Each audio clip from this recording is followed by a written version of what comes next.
Taiwan's asymmetric defense plan faces political gridlock as CCP military pressure increases.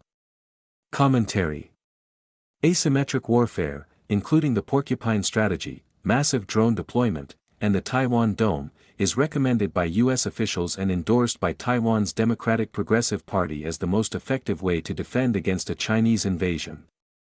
As of February, Taiwan's Legislative Yuan is debating a multi-year special defense budget covering 2026 through 2033. Taiwan already has a regular 2026 defense budget of about $31.1 billion, but the ruling Democratic Progressive Party has proposed an additional 1.25 trillion new Taiwan dollars, or approximately $40 billion, focused on asymmetric warfare capabilities. Opposition parties, the Kuomintang and the Taiwan People's Party, have advanced a scaled-back alternative.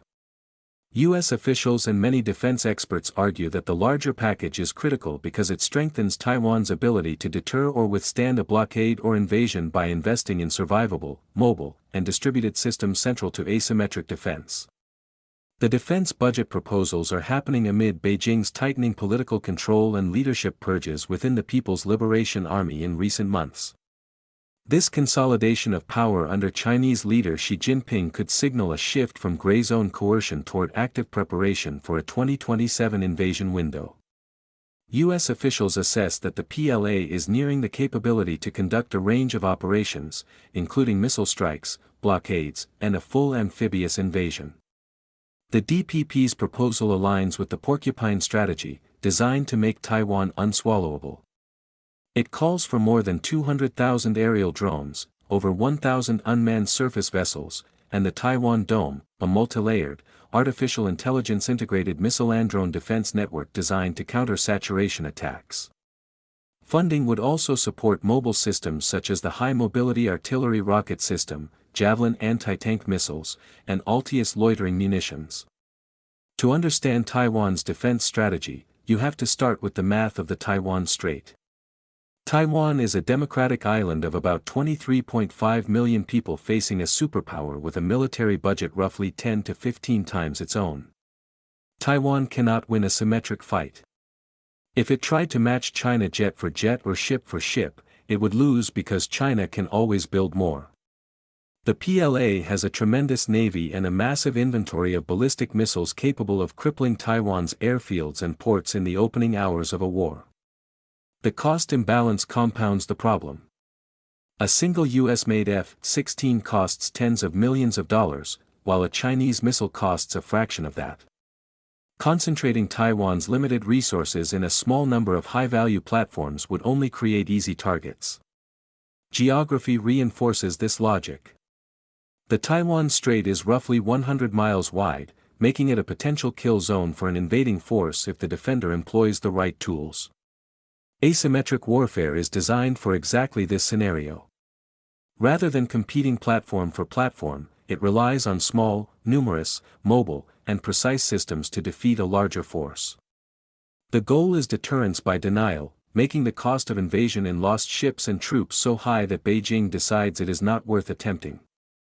It prioritizes survivability through mobile launchers hidden in tunnels, urban areas, or natural terrain, and lethality through relatively inexpensive precision weapons capable of destroying far more costly platforms.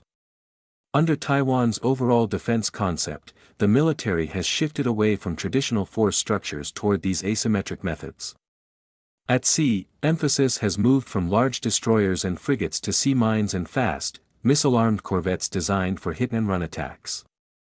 In the air, reliance on manned fighter aircraft is increasingly supplemented by mobile surface-to-air missile systems such as the US-made Patriot and Taiwan's indigenous Sky Bao. On land, heavy tanks are no longer the central. Instead, Taiwan is fielding man-portable anti-armor and air defense weapons alongside large numbers of unmanned aerial vehicles. Command and control has also been decentralized and hardened to survive an initial missile barrage. Recent developments reinforce this approach. Taiwan is rapidly expanding drone production, drawing lessons from Ukraine, where small unmanned systems have neutralized heavy armor and disrupted far larger forces. Although submarines are traditionally considered major platforms, Taiwan's new Haikun-class submarines are asymmetric in function. They are designed to operate quietly in the shallow, noisy waters of the strait and target transport ships rather than surface combatants. Taiwan has also extended mandatory military service to 1 year and is reforming its reserve forces so that even if the regular military is heavily damaged, an invading force would face armed resistance in every major city. The objective is not to destroy the entire People's Liberation Army, it is to destroy the amphibious landing force. If the ships carrying troops and equipment are sunk in the strait, the invasion fails before it reaches Taiwan's shores.